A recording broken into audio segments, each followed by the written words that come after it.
Graça e paz, irmãos e irmãs. Fazer a leitura da palavra de Deus. Carta Apocalipse, capítulo 3, versículos de 7 a 13. Diz a palavra do Senhor. Apocalipse 3, de 7 a 13. E ao anjo da igreja que está em Filadélfia escreve: Isto diz o que é santo, que é verdadeiro, o que tem a chave de Davi, o que abre e ninguém fecha, e fecha e ninguém abre. Conheço as tuas obras, eis que diante de ti pus uma porta aberta, e ninguém a pôde fechar.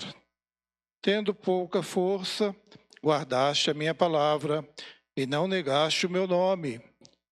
Eis que eu farei aos da sinagoga de Satanás, aos que se dizem judeus e não são, mas mentem, eis que eu farei que venham e adorem prostrados a teus pés, e saibam que eu te amo. Como guardaste a palavra da minha paciência, também eu te guardarei na hora da tentação que há de vir sobre todo o mundo, para tentar os que habitam na terra. Eis que venho sem demora. Guarda o que tens, para que ninguém tome a tua coroa. A quem vencer, eu farei coluna do templo do meu Deus, e dele nunca sairá. Escreverei sobre ele o nome do meu Deus e o nome da cidade do meu Deus, a nova Jerusalém, que desce do céu do meu Deus, e também o meu novo nome. Quem tem ouvidos, ouça o que o Espírito diz às igrejas.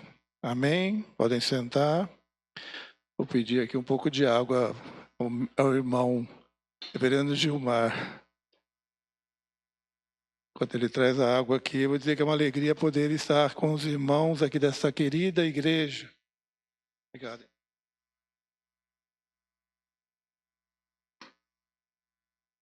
Como o reverendo Gilmar disse,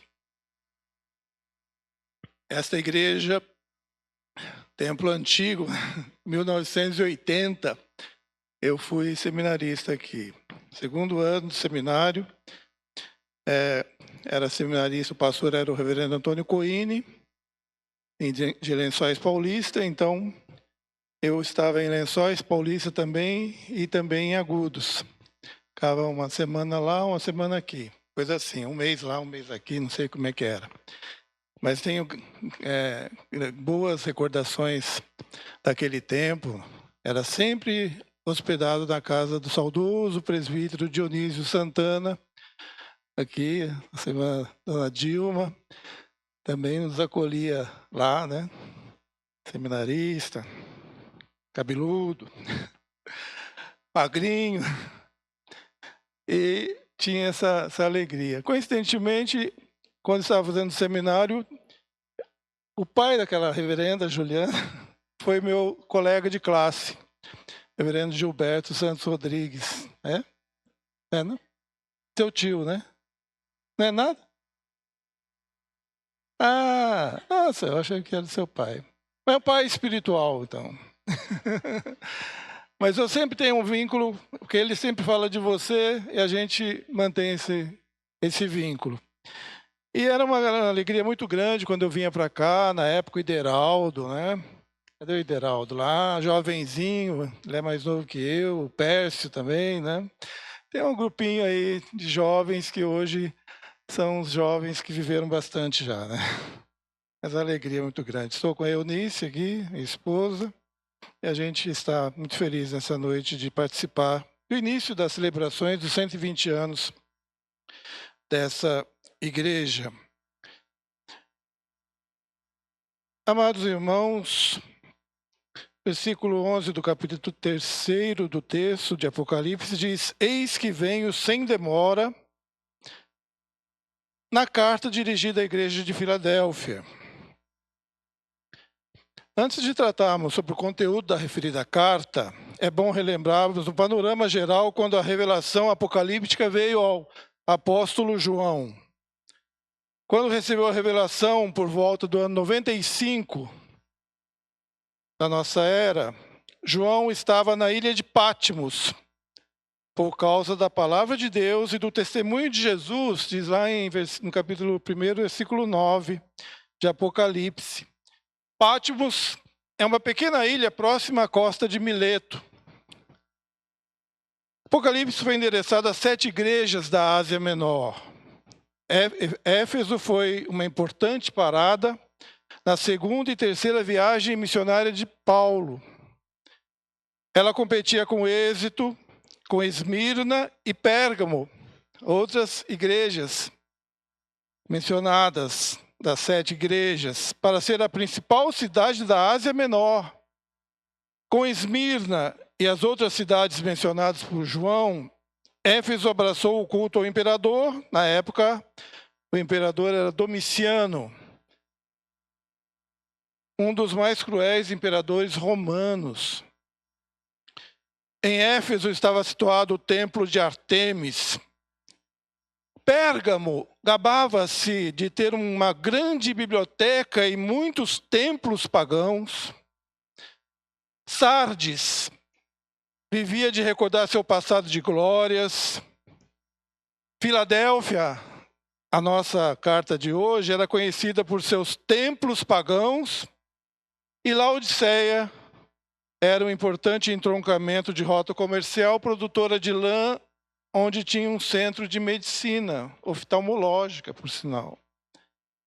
Como os irmãos e as irmãs que estudam a palavra de Deus devem saber, quase todas as igrejas do Apocalipse recebem duras acusações e advertências, exceto Esmirna e Filadélfia. Filadélfia, o nome de Filadélfia significa a cidade do amor fraternal. É de filos, que é amor, né?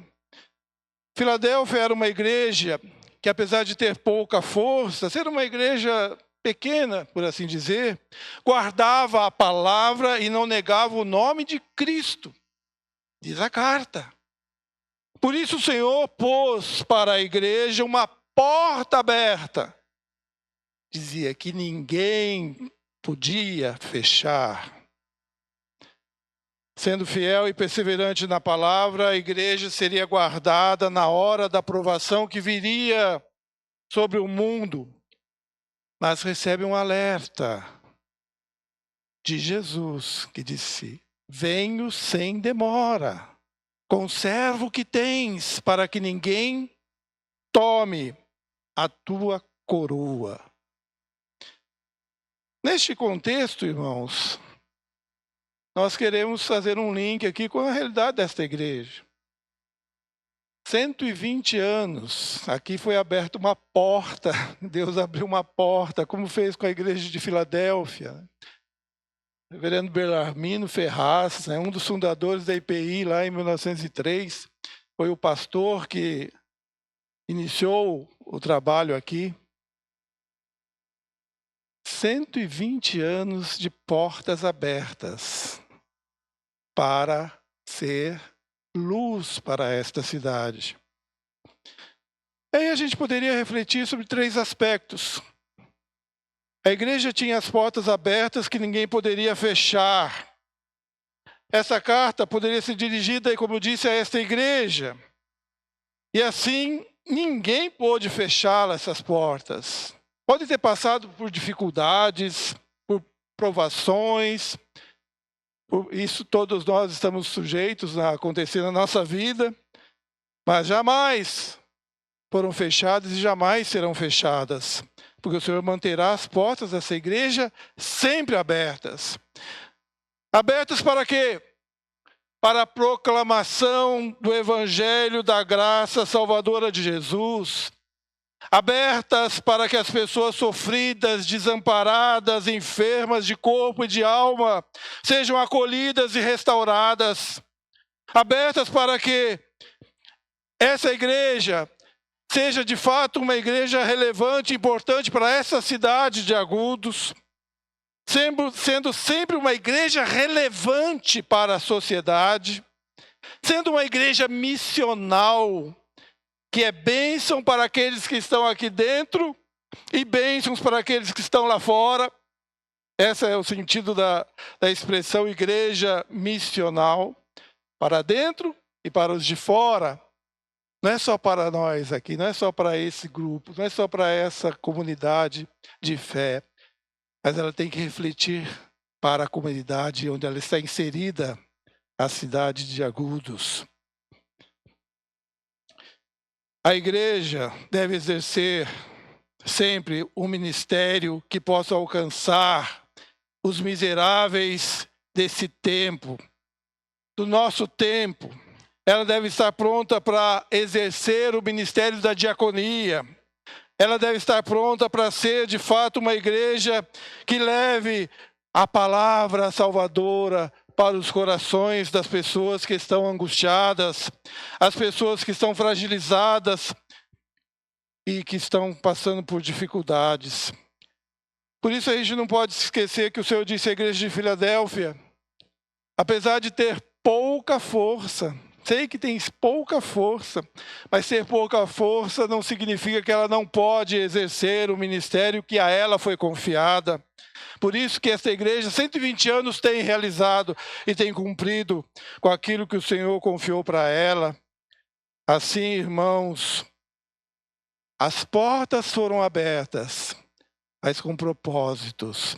E os propósitos são sempre cumpridos e de geração em geração.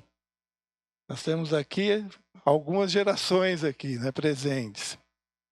Hoje é o tempo de uma nova geração para continuar mantendo as portas dessa igreja aberta e exercendo o ministério da misericórdia para com as pessoas do nosso tempo.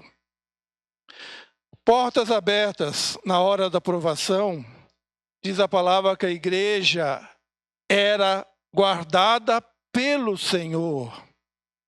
Como essa promessa é importante para todos nós nos dias de hoje, a igreja continua sendo guardada, amparada pelo nosso Deus em meio a provações. Filadélfia enfrentava provações. Nós somos uma igreja inserida numa sociedade em que há muitas provações. Se a gente dá uma olhada na situação do país hoje, aqui nós estamos em Agudos, inseridos aqui no estado de São Paulo, mas nós somos brasileiros, nós somos uma nação. E o que acontece na nação, a igreja precisa estar atenta para aquilo que está acontecendo.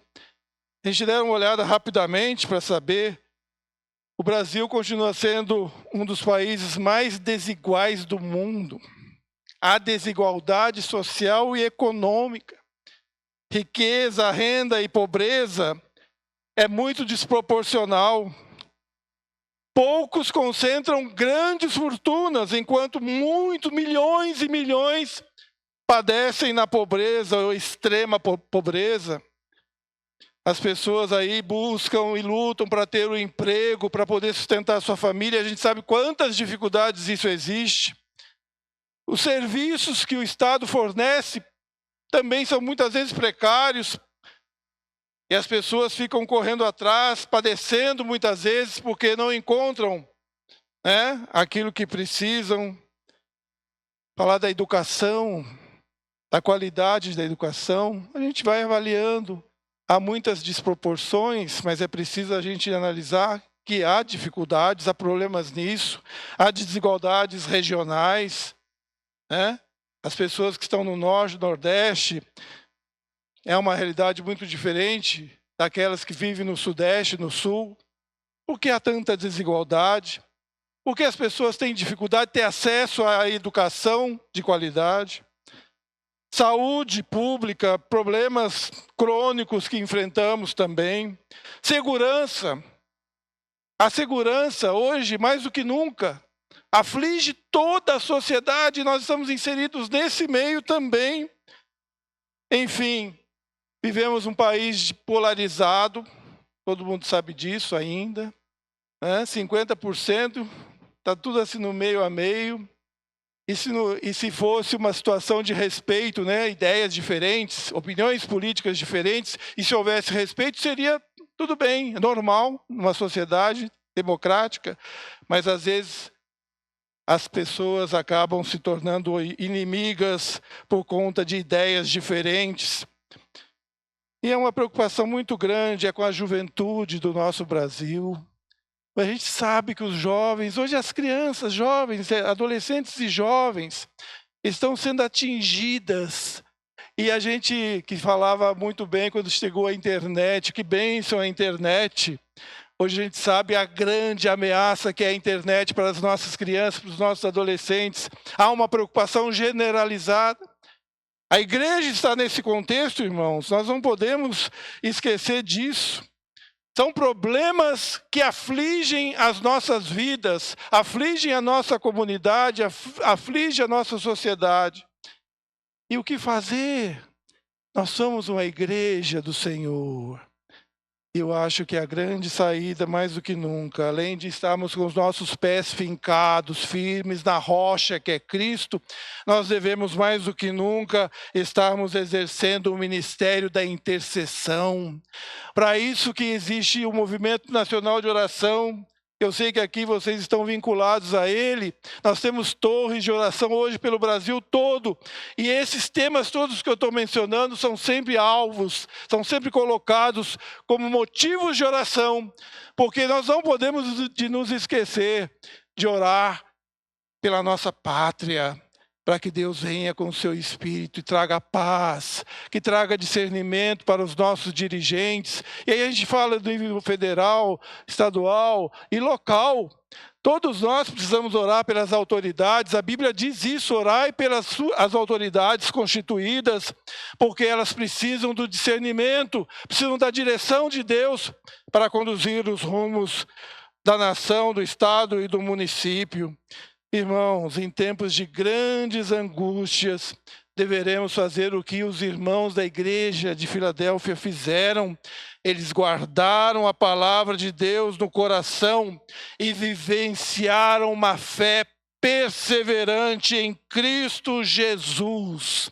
É isso que deveria acontecer nas nossas vidas, para que a gente possa ser uma igreja relevante, uma igreja que transporta a luz de Jesus para todas as pessoas do nosso tempo. Estamos vivendo como se estivéssemos num barco em meio a uma terrível tempestade. Às vezes as pessoas não sabem o que fazer. Profeticamente, a igreja precisa orar. Mais do que nunca, precisa orar para que os corações sejam quebrantados. Precisa orar para que as pessoas levantem os seus olhos para aquele que é o autor e consumador da nossa fé, Cristo Jesus. Porque assim como aconteceu com os irmãos de Filadélfia, em tempos de provações, eles ficaram firmes e perseveraram no Senhor. Nós deveremos também fazer isso. As tempestades da nossa vida não podem nos abalar a ponto de não termos forças para reagir. Lembrem-se de Paulo e Silas, que quando foram encarcerados e passaram por aquela terrível provação, a palavra de Deus diz que eles oraram, louvavam a Deus, e Deus estava presente, e as portas foram abertas, as portas da cadeia foram abertas, e o carcereiro ficou desesperado com medo de que eles iriam fugir. Mas eles disseram, ninguém vai fugir, nós estamos aqui, porque somos servos do Deus Altíssimo. Irmãos, mais do que nunca, nós não somos como aqueles que não têm esperança, pois o nosso socorro vem do Senhor. Sejam lá as dificuldades, as agruras, as provações que os irmãos e irmãs estejam enfrentando. Essa palavra é para você. Confie nesse Deus poderoso na hora da angústia. Deus presente, Ele está presente em todas as circunstâncias. Esteve presente com a igreja de Filadélfia, sempre esteve presente com essa igreja por esses 120 anos. O irmão orou aqui por mais 120 anos. Por quantos anos ainda Deus permitir, enquanto ele não volta, enquanto Jesus não volta, ele continuará sendo Deus presente para conduzir a sua igreja. E, por último, Jesus diz no texto: venho sem demora, guarda o que tens para que ninguém tome a tua coroa. Jesus disse para o apóstolo João, no ano 95 da nossa era: venho sem demora. Aí alguém fala: puxa vida, então ele vem logo ali, né? 95, vem sem demora. A gente sabe que a concepção de tempo na Bíblia é bem diferente da nossa concepção. Lembre-se que o Salmo 90 diz que um dia para Deus é como 1000 anos e 1000 anos como um dia. Muito diferente. A única coisa que a gente pode dizer, eu acho que isso o reverendo Gilmar concorda, a reverenda Juliana, que de fato nós estamos vivendo a última fase. Nós estamos nos últimos tempos. Eu não sou lá muito dispensacionalista, mas eu penso que é a última fase da história. Quanto tempo vai durar? A gente não sabe. Nós oramos, cantamos, né? Maranata, ora vem, Senhor Jesus. É isso? Não cantamos aquele cântico? Eu vi que os irmãos cantaram vários cânticos. Quando eu era menino ainda, eu ouvia uns cânticos. Né? Esses cânticos dos vencedores por Cristo. Eu sempre gosto muito dos cânticos dos vencedores por Cristo. E a gente hoje tem o Spotify, né? Que bênção da internet. Só que a internet é para o bem e para o mal, né? A gente coloca lá os cânticos, os louvores lá e ficam tocando a vida toda, né? Que bênção. Ou seja, há mais de 2000 anos nós vivemos nos últimos tempos. Quando será o fim, o próprio Jesus disse que nem ele saberia, porque isso compete ao Pai. Lembre-se desse texto? Quando o Senhor Jesus revela para a igreja de Filadélfia que ele viria sem demora, a parte importante é a expressão: guarde o que tens para que ninguém tome a tua coroa. Sendo assim, a nossa espera pela volta de Jesus deve ser uma espera proativa e não acomodada e não passiva. Jesus vai voltar, não preciso fazer mais nada. Ficar esperando a volta de Jesus. Guardar o que tem significa guardar a fé, manter sempre a fé viva no coração, guardar os ensinamentos da palavra do Senhor, o amor pela proclamação desta palavra, a busca pela santidade, sede santos, como eu sou santo, diz o Senhor. Esse é um alvo, é uma meta que todos nós devemos procurar e buscar. Nessa vida nós não vamos conseguir sermos plenamente santos, porque nós somos frágeis, pecadores, mas se buscarmos isso, falando de cânticos antigos aqui, o pessoal da Dona Dilma deve lembrar do sempre melhorando, sempre melhorando, sempre melhorando no Senhor. Lembro desse cântico aí? Os jovens não vão lembrar, não vão saber. Tinha esse cântico aí, ficava martelando assim: sempre melhorando no Senhor. Ah, que bênção. Depois diz: Cristo é a minha vida real, né? Cântico bonito e a gente tem que buscar isso, né? Então, buscar a santidade, o bom testemunho, ser generoso para com as pessoas, em resumo, permanecer fiel a Jesus, independente das circunstâncias. Porque se nós não observarmos essas coisas todas que aqui foram ditas, a palavra de Deus diz que a coroa será tirada. Essa coroa pode ser tirada, sim, se não formos fiéis ao Senhor. Não basta ser crentes nominais, ter um nome de crente, herança de crente. Você tem que ser testemunha viva do Senhor Jesus. A cada dia, procurar ser melhor para Jesus.